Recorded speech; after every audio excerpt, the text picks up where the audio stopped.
Hello everyone, welcome to Just Invest Today. And today we have good news or bad news, depending how you see it.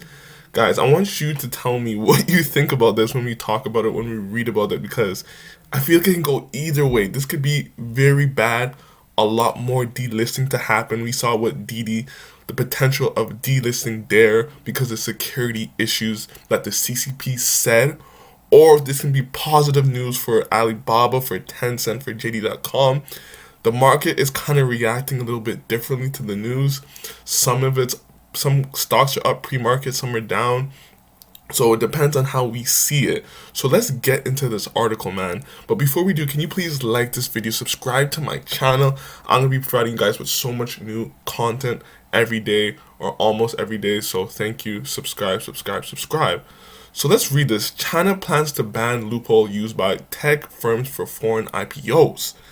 And this was always the loophole. They're able to actually IPO in the USA by using a loophole, by going to the Cayman Islands and filing over there and putting the company over there kind of as a shell company. So that's what they were able to do forever.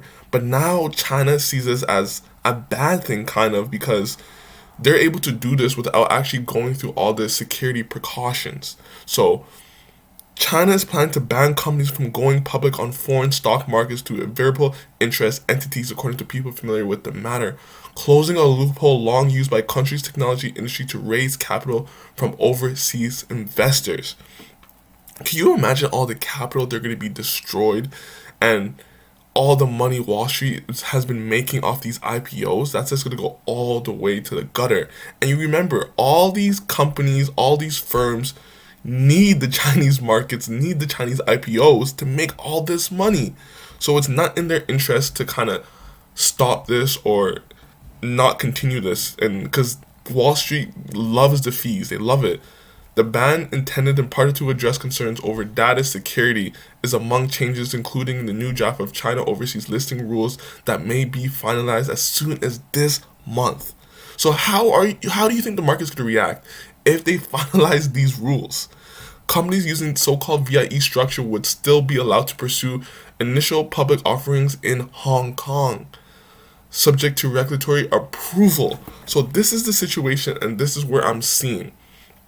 So they are going to allow the VIE in Hong Kong, but not in the US.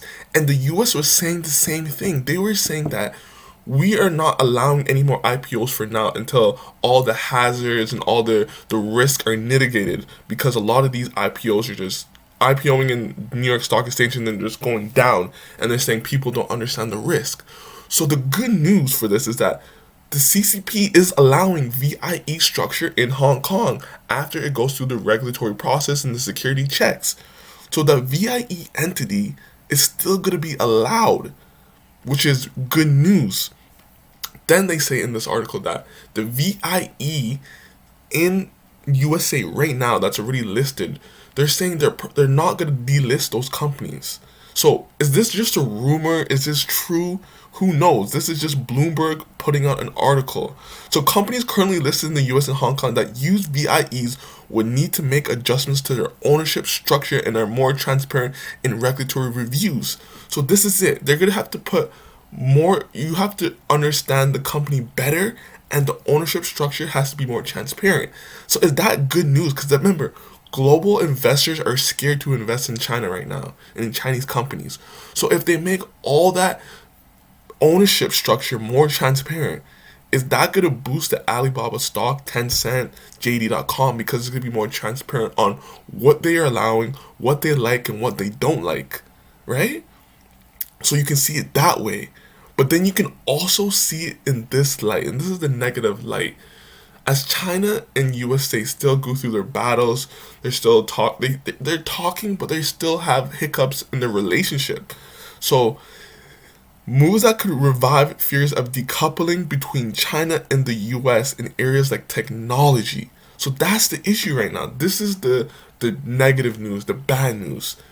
They can be decoupling from Hong Kong and USA.